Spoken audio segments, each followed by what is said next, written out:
Anda kembali di iNews Malam bersama saya Mirva Suri. Pemirsa, sidang perdana Mario Dandi, terdakwa kasus penganiayaan digelar hari ini di Pengadilan Negeri Jakarta Selatan. Mario Dandi didakwa melakukan penganiayaan berat terencana terhadap David Ozora dengan ancaman hukuman maksimal 12 tahun penjara.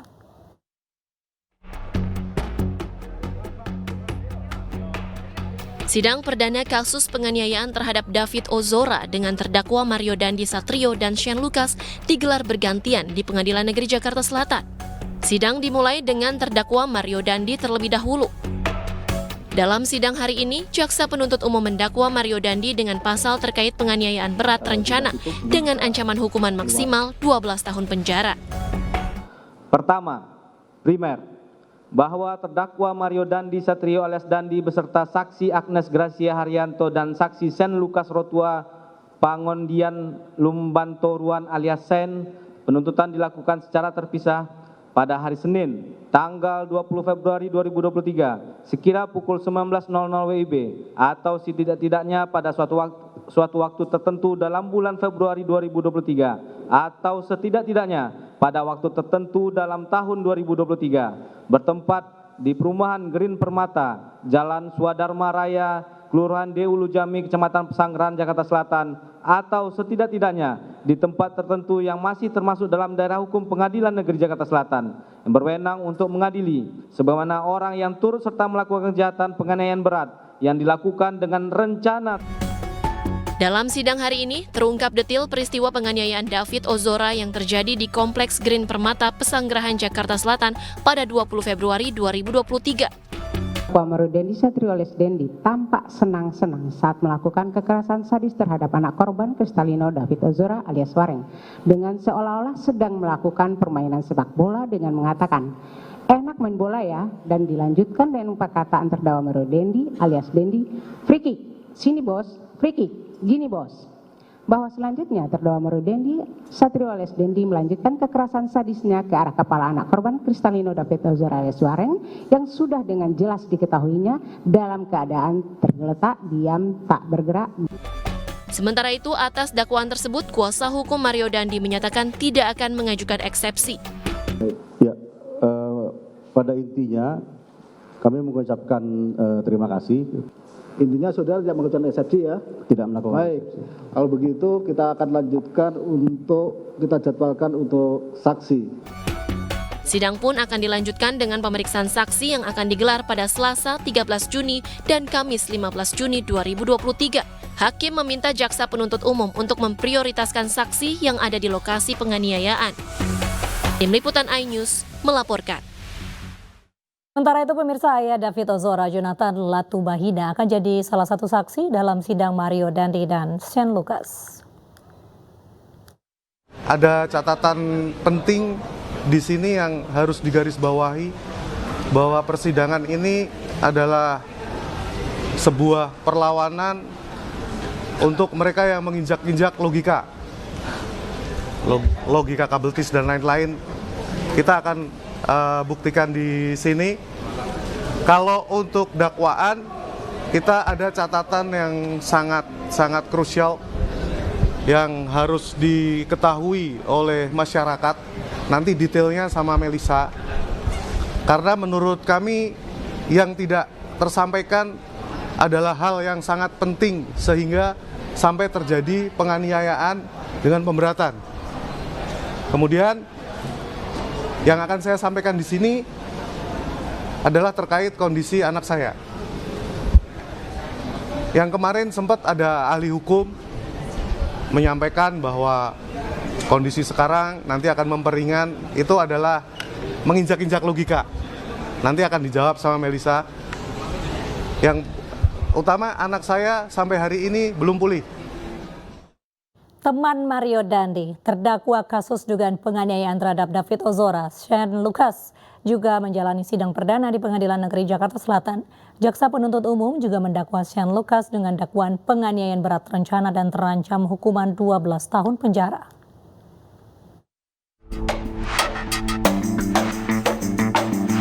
Terdakwa Shane Lucas hadir dalam sidang perdana yang digelar di Pengadilan Negeri Jakarta Selatan dalam kasus penganiayaan David Ozora. Ia datang ditemani keluarganya. Berbeda dengan Mario Dandi, Shane Lucas justru memperoleh banyak dukungan dalam sidang perdana hari ini. Bahkan sejumlah karangan bunga berjajar di halaman Pengadilan Negeri Jakarta Selatan. Sementara kuasa hukum Shane Lucas, Happy Sihombing, terus berupaya mengajukan keringanan hukuman hingga pembebasan kliennya. Sidang perdana dengan terdakwa Mario Dandi dan Shane Lucas telah selesai digelar dan akan dilanjutkan kembali pada 13 Juni mendatang. Diketahui Shane Lucas dijerat dengan pasal 355 KUHP tentang penganiayaan berencana dengan hukuman maksimal 12 tahun penjara.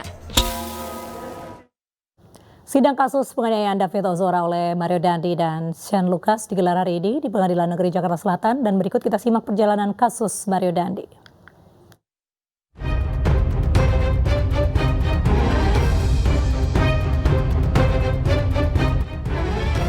Kasus penganiayaan David Ozora melibatkan tersangka Mario Dandi dan Shane Lucas serta anak perempuan berinisial AG. Penganiayaan terjadi Senin malam 20 Februari 2023 di Kompleks Grand Pertama Ulu Jami, Pesanggerahan, Jakarta. Penganiayaan bermula ketika AG menghubungi David dengan alasan ingin mengembalikan kartu pelajar. Mario, AG, dan Shane menemui David dengan menaiki Rubicon. Perdebatan terjadi hingga penganiayaan tak terelakkan. Kepala David ditendang hingga tak sadarkan diri. Video kekejaman yang direkam oleh Shane ini pun viral di media sosial. Polisi mengungkap motif penganiayaan yang dipicu dari aduan AG sebagai kekasih Mario Dandi kala itu. Mario pun tersulut emosi dari aduan AG dan mencoba mengkonfirmasi ke David. Mario Dandi, anak mantan pejabat pajak ini pun ditetapkan sebagai tersangka dan ditahan 22 Februari lalu. Shane Lucas juga ditetapkan jadi tersangka, sementara AG telah divonis 3,5 tahun penjara dan sedang dalam proses kasasi. Setelah berkas lengkap, kini saat sidang pertama yang digelar Selasa siang, Mario Dandi didakwa melakukan penganiayaan berat terencana terhadap David. Polda Jambi resmi menghentikan kasus siswi SMP berinisial SF yang dilaporkan karena kritik pemerintah Kota Jambi. Hal ini dilakukan setelah Polda Jambi memediasi kedua belah pihak.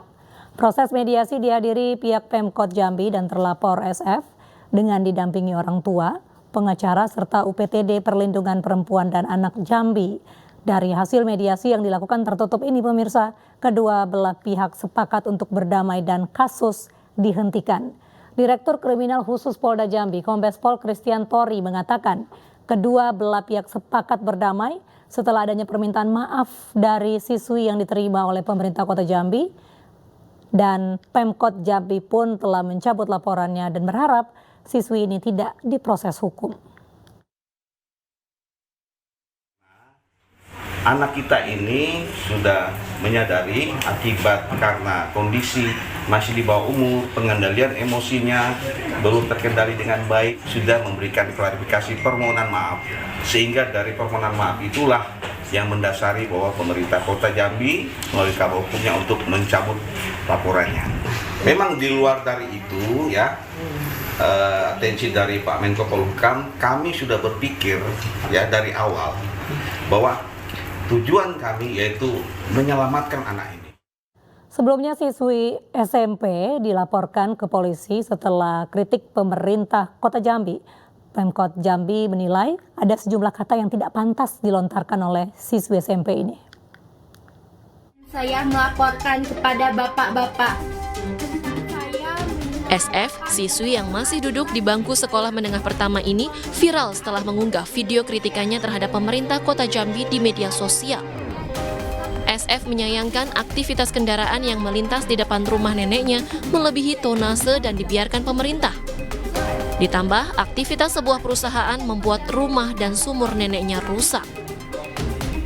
Namun unggahannya berujung pada pelaporan dirinya ke Polda Jambi oleh pemerintah Kota Jambi. Pemkot Jambi menilai ada kata-kata yang tidak pantas dilontarkan oleh siswi SMP tersebut. Yang kami laporkan bukan karena dia mengkritik, tapi yang kami laporkan adalah video dia yang tertanggal 3 Mei dengan judul klarifikasi surat dari Kerajaan Firaun Kota Jambi.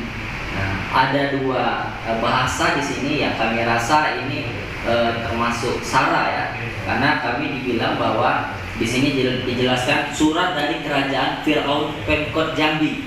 Ya, dia menyampaikan bahwa Pemkot Jambi isinya iblis semua. Itu ada di menit 156 sampai menit 02. Itu kami juga menyadari pemilihan kata kami sebagai kami siswi terpelajar dan anak di bawah umur kan seharusnya dengan orang yang dihormati dan lebih tua terkait hal yang mencapai kami memang ada karena kami meluapkan emosi kami terkait klarifikasi dari Humas Jambi yang dikeluarkan poin-poin semuanya itu hoax, jadi kami merasa kecewa tuh, emosi kami kan tidak bisa dapat dikontrol gitu kan. Nah kami berucap yang memang tidak sepatutnya kami ucapkan. Menanggapi viralnya kasus ini, Menko Polhukam Mahfud MD turun tangan. Mahfud akan berkoordinasi dengan Komisi Perlindungan Anak, Kementerian Pemberdayaan Perempuan dan Perlindungan Anak, serta Kompolnas untuk mendampingi SF. Meski sudah meminta maaf, namun Pemkot Jambi menyerahkan penyelesaiannya ke Polda Jambi dan mengaku tidak bermaksud mempidanakan SF. Dari Kota Jambi, Adrianus Susandra, iNews melaporkan. Tak terima dimutasi, seorang anggota polisi di Polda Riau curhat di media sosial. Bahkan anggota polisi berpangkat Bribka itu memviralkan bukti percakapan dengan komandannya yang diduga sering meminta setoran uang hingga ratusan juta rupiah.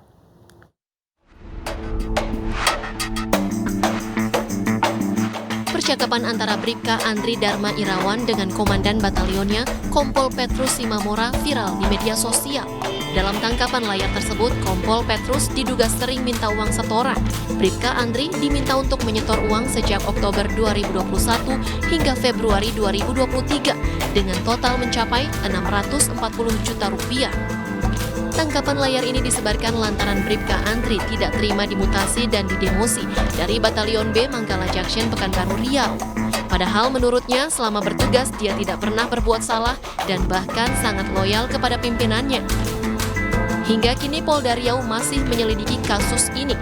Sementara Bribka Andri tercatat tidak pernah sekalipun masuk dinas kekesatuannya di Batalion A Pekanbaru. Dia sempat bermasalah ada 3 kali itu. Yang pertama masalah disiplin, terus kemudian masalah kabur dia kan begitu. Gitu. Yang soal disersi Pak Kami? Ya termasuk disersi juga, dia kan disersi juga kan. Terus kemudian dia sampai saat ini aja belum ada. Hingga kini pihak Polda Riau sudah memeriksa 8 orang saksi. Sementara perwira berpangkat kompol tersebut sudah dicopot dari jabatannya sejak bulan Maret 2023 lalu. Dari Pekanbaru Riau, Indra Yosrizal, iNews melaporkan. PDI Perjuangan menggelar rapat kerja nasional 2023 hari ini di Sekolah PDIP Lenteng Agung, Jakarta. Informasinya di iNews Malam usai jeda.